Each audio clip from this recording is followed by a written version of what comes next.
'Twas the midwinter eve, and the North Pole lies still, and the dark frozen workshop creaked from the chill. The sleigh bells were silent, the reindeer still asleep, while moon shadows drifted in snow soft and deep.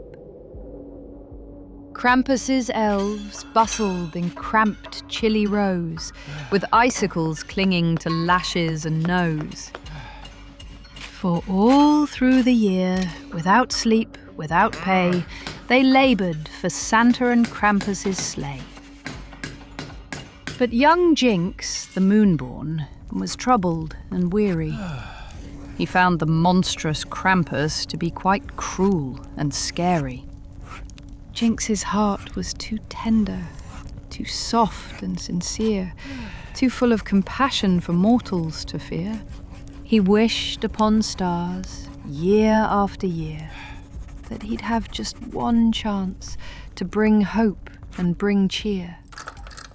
He fed all the reindeer and polished each hoof, kept the sleigh full of essence and, of course, weatherproof. Hello, Blitzen. He scrubbed every antler, each harness and rein, while his gentleness was mocked as a weakness and vain.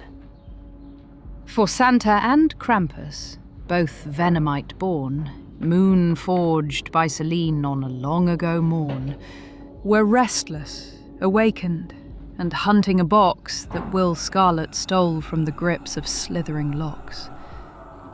It was a box that could whisper, a box that could wake, a box that could swallow the world like a snake.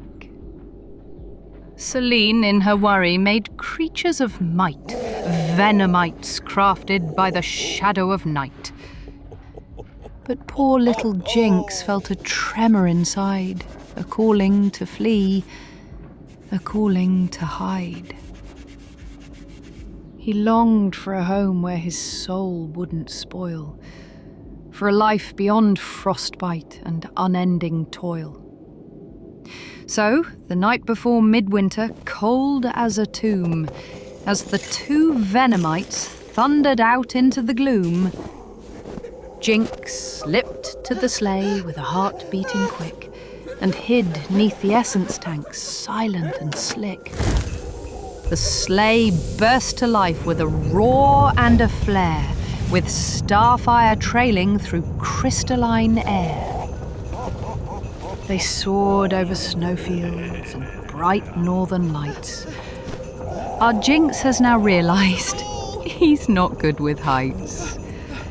To each quiet rooftop the Venomites leapt, while within their chrome sleigh little Jinx tightly kept. Till the sleigh reached a chimney in some distant town, and Krampus broke in and called Santa down. In that hush of a moment, when both backs were turned, Jinx slipped from the sleigh for the freedom he'd yearned. He fled from the sleigh as they clattered and passed. To the shadows he darted, breath held sharp like glass. And thus, through the world, the moon elf ran free, a stranger no longer to the sun and the sea. He yearns to protect those in darkness and fear, and to invent wondrous things and bring safety and cheer, and to find a real home where he's loved and believed, not mocked for the kindness he never received. For he is the moon child, escaped from the pole, a guardian in training with heart, warmth and soul. And one day he'll rise as a true protector and friend. For Jinx is the promise Selene meant to send. So remember each midwinter, deep in the snow, wherever the moon paints the rooftops aglow, if you glimpse green and red, you've seen more than you think. You may just have witnessed the wanderings of Jinx. Happy Krampus!